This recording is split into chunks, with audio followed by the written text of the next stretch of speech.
Hey guys, so long time no Spice Cake comic video or videos for that matter on that channel. I've been really busy working on some videos for my class on Class 101. It's not too late yet. There are still early bird prices until the 26th of this month. So until the 26th of August, you can get the cheaper prices and you can possibly take a color pencil and watercolor course with me if you're interested. I'll leave a link to that down below. But yeah, I've been really busy working on many videos for that course. It was a lot of hard work and hopefully it goes well. Nobody has taken the course yet because it has not launched. It'll launch on the 26th, so I'm pretty nervous about the reception on that, on how people will take it, but I'm not gonna think about it for now. I've been really itching to get back into comics. Honestly, it took me a little bit. I worked on the videos for about a month. I had a schedule where I worked on a video and completed a video, 2 videos at least, every week for the month, I guess, between July and August. And I got them done. And it took me a couple of days to kind of get back into form, into like working on Spice Cake comics and just other projects that I put on hold when I started working on those Class 101 videos. So I guess my brain or my creative juices needed a break before I can sit down and work on some projects. So I worked on Spice Cake today. I wanted to do this spread of magical memories that Abbott has kept of his and Stella's kind of like magical misadventurers, which can be damning evidence if somebody does find it who is not, in the know about the whole magical thing going on with them. But I thought it would be a really cute idea that Abbott kept something like that because he is kind of like a gentle soul. He likes to keep kind of these memories and stuff. So I guess he's very similar to me in that sense. I love keeping memories. I keep an art journal, which honestly I haven't updated in a while either because I've been so busy with the class stuff. But yeah, I had this idea in my head after the last couple of pages before I went on my break, of them, of Abbott doing this whole like cloning thing because they have to run away and leave where they are living at the moment. But yeah, I wanted to do this like spread. I like how it turned out. I feel like I could have planned it a little bit better. I had a little bit of trouble putting the layout together, but I wanted it to be kind of like a photo, not really a photo album, more like a journal spread of photos that he has, taped onto the spread of a page. And there's more pages because they are looking at a big book, so this is just one of the few pages in that photo album that he has kept, that he has called Magical Memories. I really like, I've been doing this lately with text where I just type in a text with this nice, I can't remember if it's a serif font because it has tails. I believe that is. If I'm wrong, please let me know. But I've been doing this thing lately where I've been using serif fonts and I've just been tracing them over myself just to give the text a little bit of more of an organic feel. And then the photo album, the photos that are in them are from like, those, oh man, I don't remember what the word is for that, but it's, from like a portable camera. And he just sticks them on with like washi tape and stuff and adds a little bit of notes. So, and then all the photos are just some misadventures of magic that has gone wrong on Stella, mostly because Abbott is pretty safe from all those shenanigans because he's the one doing the magic. So everything that has gone wrong on Stella, he's kept memories of. Obviously there's other memories too, maybe they go for ice cream or something, but this spread is like just about the misadventures of magic that Abbott has done on Stella, which I thought was a really cute idea. At least I thought it was. So I really enjoyed working on this spread. Like I said again, I obviously could have done better. All artists could do better with the things that they plan out and set out to do. I guess I could have sat down and planned it a little bit better to make it look nicer. I just feel like the photos, I could have added more photos and I could have made the photos smaller and then added more photos. I just wanted more images in there. But honestly, I was also working on a little bit of some crunch time because I did want to have a video out for this week because I've been doing this schedule where I do an art video and every other week, and then every other week I'll be doing a vlog. So next week it is going to be a vlog.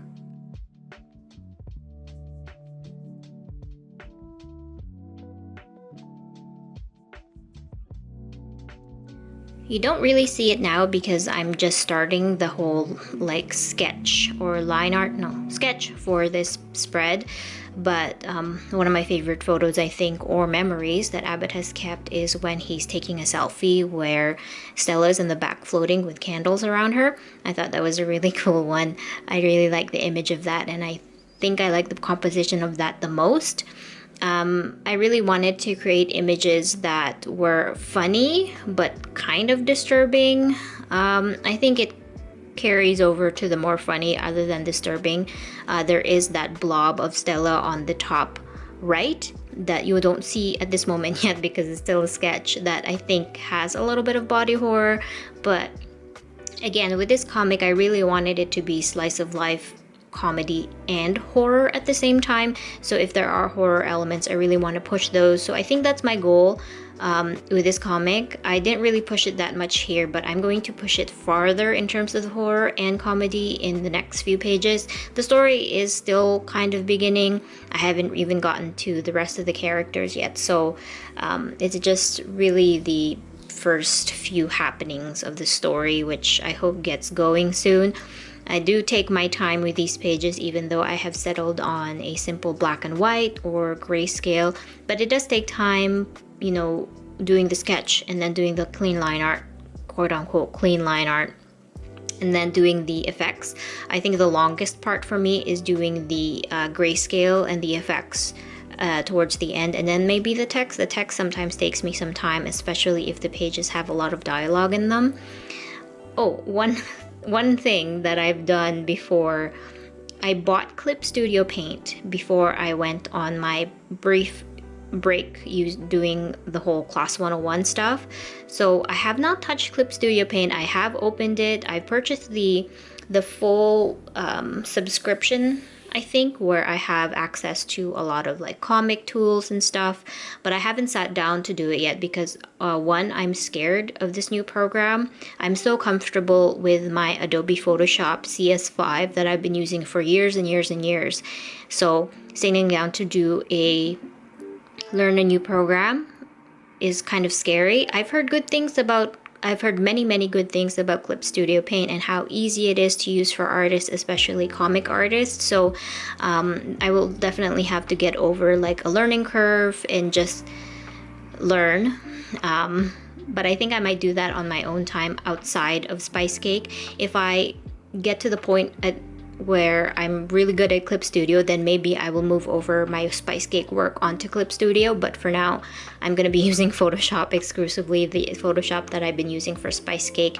And for experiments, I'll be using Clip Studio Paint just to, you know, boost my learning. And as I learn more, then I'm also afraid that the pages will change their look significantly once I move over to Clip Studio Paint, because I don't have the brushes and the patterns and the stamps that I use on my Photoshop on Clip Studio Paint. I'm sure there is a way to transfer them over, but you know, comfort. I'm just so comfortable using my Adobe Photoshop. But yeah, so oh, and this photo that I'm working on right now, I was like, I should really put a background. I really wanted the headless body of Stella that's running over to Abbott to be prominent. So I felt like if I did put a background with like tables and walls and stuff, it might take away from the idea. Again, I'm always really hard on myself with these comic pages.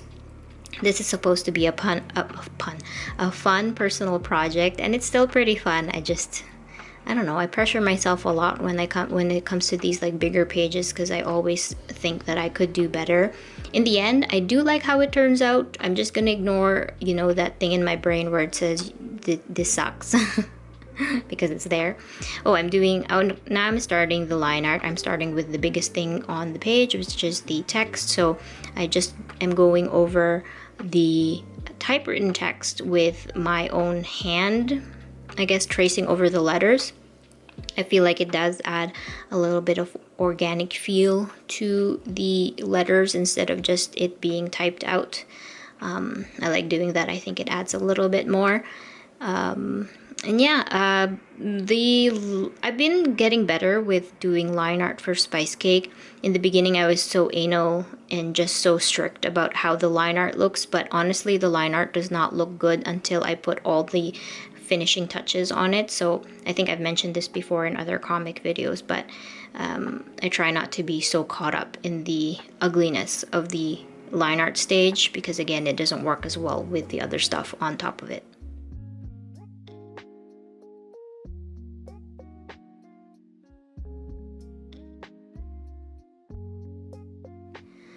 I wasn't counting, but I think from start to finish, this spread took me about 3 or so hours.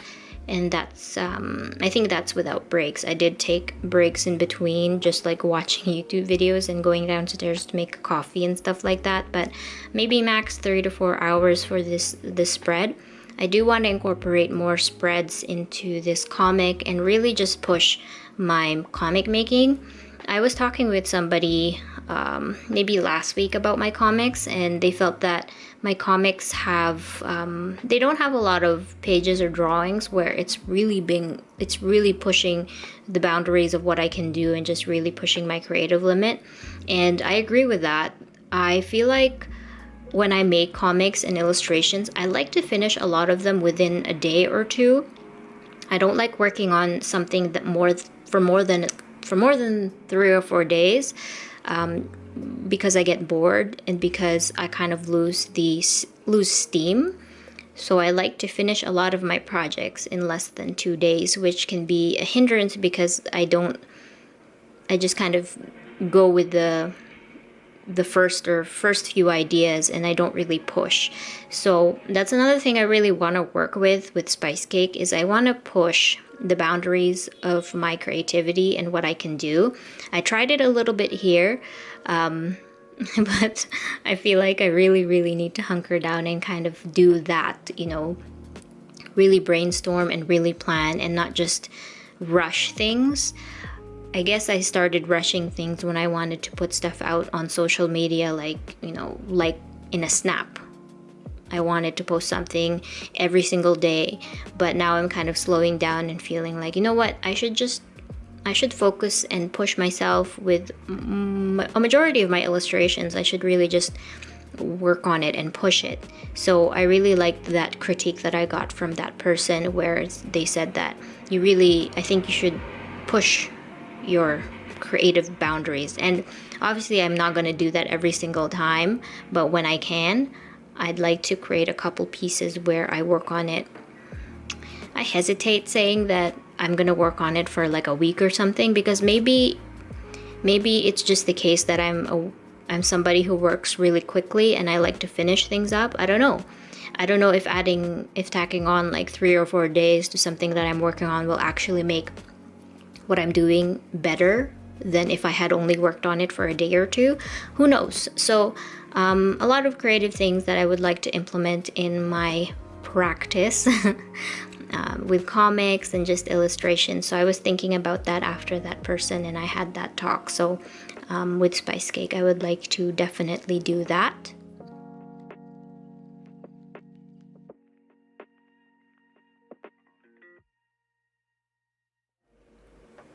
So I am working on Spice Cake. It's my personal project, like I've said in a bunch of previous comic videos already, but I also have a couple like other short stories and horror comics that I would really like to work on. I recently pulled out my old art journal notebook that I tossed because it wasn't the best for using it, so I'm using it now as my writing book. I've been writing a bunch of mini comics and stuff that I'd like to work on at the same time as Spice Cake. I still have the goal of updating Spice Cake very frequently, or as frequently as I can, but it's not going to be consistent. I'm not going to have a page up every single week, but if you would like to get first access and any behind the scenes that I do for Spice Cake, they will definitely be up on my members areas on my Squarespace. Just for $2, you can get access to all the behind the scenes and stuff and sketches that I'm doing. I've also been working on my sketchbook, so I posted a couple sketchbook pages on Squarespace as well. If you guys would like to check that out and maybe check that out and see if you're interested and you can support me in that way. I just noticed now that my footage has jumped, so you haven't seen me draw or do the line art for certain parts because I forgot to record on my OBS. So that will happen sometimes. And I just noticed whenever I'm doing the voiceover, because I'm watching myself draw this as I do the voiceover. Right now I'm working on the two-headed Stella here, which I think turned out pretty well. I really wanted her to look really angry, so for the photo, but yeah, I just noticed that I jumped a little bit forward, so, but that's okay. Yeah, I'm working on the line art was pretty consistent. I sat and finished it from beginning to end without taking any breaks. It was when I was creating the drawings itself where I took a lot of breaks, and also doing the effects, because towards the end of adding the effects and stuff and the text, I can sit here and change it up, add things, remove things forever. I can tinker with it forever. So I just had to decide at some point that I should stop tinkering with it and finally post it for my members to read. But yeah, again, like I said, I think this page or this spread turned out pretty successful, and I am excited to work on other spreads like this.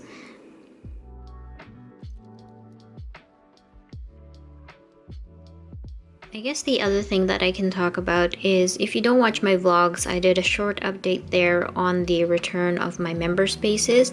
So my member spaces have changed. I've changed it in a way where it can be a little bit easier for me to fulfill the rewards every month. Last time I had 3 tiers. The first tier would be a lot of digital rewards, so like behind the scenes, downloadable content and stuff like that. The second tier, I called it the Doodle Pal Club, so I would mail out little doodles, like original doodles that I've done, and stickers.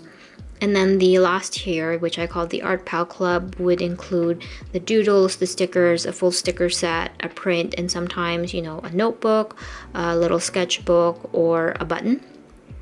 And I was able to keep up with the rewards for a while, but it's gotten to the point where I got so caught up with it every month, and I was late every time. So I really decided to pare it down on this like return again to the members area. So now I have 3 tiers again. I still have the first tier, which includes, you know, behind the scenes, blog posts and stuff like that, and downloadable content. Then the next tier is a Art Pal Club, I called it, and it's for $5, and you can have access to all the previous rewards, like downloadable stuff, behind the scenes. But also there, I have put a suggestion box where whoever's on that tier can submit suggestions for me on what to draw for that month. So the box is open all the time. You can submit as much as you like, and I'm going to put it in like an Excel sheet and work on it throughout the month. But fan art, whatever, any kind of suggestions for what to draw for that tier. And it's not the most popular tier. I think it's because it's a new thing that I'm trying out and seeing how it works, and that's really the only reward on top of the downloadable content and other stuff from the previous one. And then I have one physical reward tier for $5 where you get a sticker and a doodle every month. So and that's the change there. I still don't know how it's gonna go. I just started it on the 13th of August, so it's pretty recently open. And yeah, but again, if you're interested in checking that out, I'll leave a link for you guys to read about it more, sign up, and just maybe think about it. It just really fuels and helps my creative path, even though I have taken a little bit of a step back with taking art as a serious, you know, business or career path. The last year or so, maybe 2 years now, ever since the pandemic hit, art has become something that I'm just like, maybe it's just something that I like to do on the side, not something that I'm going to be pursuing as a business. I'm sure if you've watched my blog or my vlog, I've talked about this so many times, so I'm not going to talk about it too many times and kind of repeat myself, but I just wanted to mention that there is that change with the members area. So if you are wondering where the other tier went, that's what happened. But yeah, I still really enjoy creating content like this. Maybe I'm just kind of stepping away a little bit and not really going too crazy on, you know, like content and being like, I need to post this much every week. So taking it a little bit easy and trying to really enjoy what I'm doing instead of it becoming something of a just like a money thing. I really needed to kind of think about that again. So yeah, oh, now I'm getting into the what do you call this, just adding the shading and the blacks and the whites and really inking this spread, so you'll see it come together as I work. And what do you guys think of this comic video? I know speed paints aren't really that popular nowadays. I've been checking out other artist YouTubers, and its views aren't really that great nowadays, at least for the art videos I've seen for like speed paints and stuff like that. So I've been also trying to think about ways to film art videos in a more interesting manner. I guess maybe it's just me. I just don't know how to do thumbnails or anything like that that can really catch an audience's attention. Everybody suffers from the algorithm, I guess, and if you're not lucky to be chosen by the algorithm, you just don't get that much views. Who knows? But yeah, what do you guys think of this speed paint video? It's pretty easy for me to film. It's just the commentary stuff. I'm at 22 minutes and I'm already running out of things to talk about. So I've done most of my updates, and now I guess the only thing I have to talk about really is the comic that I'm working on, or the page that I'm working on, which I've already talked a significant chunk about it already.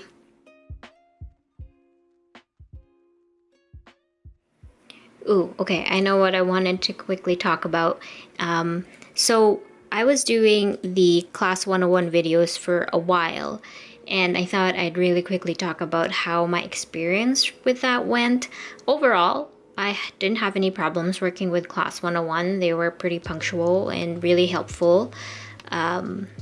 But the only problem I had was working on the videos. It's hard work creating videos like that, and I really tried my best to be as detailed as I could be in every video that I made. I still get like that fear that it's not enough because I'm not a teacher, and the best way that I could teach was telling people what I was doing. So I don't know, it's if you are watching this video and you are going to take the course, I would love to hear from you what you thought about it. If you do take it, you can come back to this video and let me know, or give me feedback on the course itself on the course website. But yeah, that was my biggest thing. I was so stressed out about just the quality of it. Like, I didn't have the best lighting in my studio when I was filming. Plus it was summer, which I regret the most. Summertime, filming something like this upstairs in my room is the worst, because we had a heat wave for a few weeks or something, and it was really quite horrible. I was sweating buckets and it was just so hard. But I pushed through. I was able to follow my video and editing schedule, and I was able to submit everything on time. But I don't think I'll be doing anything like that again for a long time, unless I am compensated in the best, you know, amount possible that I think is worth. Yeah, I don't think I'll ever do that again, or I won't do that again, at least for some time. So yeah, again, if you ever take the course, let me know. I would love to hear your feedback on it. Stepping back a little bit from, you know, the intensity of trying to put content out every single week, myself, it was really nice. I was just able to kind of catch up, and I even craved working on a sketchbook. So like I said, I put up some sketchbook pages that I worked on my members areas, but I've been bringing my sketchbook to work, so during the lunch hour I can sketch or draw something. During the weekends I've actually sat down, not in my studio, but like at my dining table, and just like sketched a bunch of stuff, which I haven't done in a long time. So I think it's just having more time to myself and my thoughts instead of just trying to think about things to post on social media has been really a nice vacation for me. So I think I am going to keep it up. I haven't been posting too much on my Instagram. I've just been posting whatever. If I had a sketchbook page that I could, I'd been posting it there. I've been watching a lot of like movies and shows, and it's just been really nice actually. And I did, open up my members areas again, and I am starting to think about, updating my store a little bit more. I've kind of left it to stagnant for a long time. So there are still these creative ideas brewing in my head, and I do feel guilty sometimes that I'm not actually sitting down and, making the sticker sheet to update my store with. I have so many ideas that I want to do, but I'm trying to take it easy. So I worked on Spice Cake, which is something that I wanted to do. Sometimes, like when I have my studio day, I would work on Spice Cake, and then I'll be like, I'm gonna work on my stickers now, and then I'm gonna do this. So honestly, on my days when I'm at home and on the weekends, sometimes on the weekends I don't draw anything at all. I just, do chores around the house. But on my days, I've been working on a maximum of 2 things instead of doing so much in one day and just getting burnt out by the end of the week. But yeah, anyway, we are getting towards the end of this video. I don't have anything really to add. I like how it turned out, but again, I have my artist, it could have been better if you planned a little bit better, but I like how it turned out. So if you would like to follow Spice Cake, I have been posting it on Tapas Comics, I have it on Dilly Hub, and I also have it on Webtoon, so you can read it there, or you can read it on my member spaces in advance. So a lot of my members get the pages first. They come out there first before anywhere else. So if you want to get, behind the scenes sketches and ideas too, you can check that out. I have a couple of blog posts that I am planning on posting. I just need to wait for things to come out first. Like I am working on with an anthology, like a horror anthology, and I took, what do you call it? What's that word? I took pictures of every step of creating the cover for the story for this anthology, and I'm planning to do a blog post on that. So that won't be up for a while because the anthology is going to be launching on Kickstarter in October, but I will be posting my sketchbook pages there. So again, if you're interested in that, check it out. But again, I will be leaving you now watching the rest of this. I hope you enjoyed the commentary. I hope you enjoyed watching the process. And what do you guys think of the spread? I really like how it turned out, but yeah, I would love to hear your thoughts, and I will see you guys in the next video. I will see you guys in the next vlog if you watch those, but I will be around. So thank you guys so much for watching. I hope you enjoyed, and I hope you have a great rest of your week. Until next time, bye.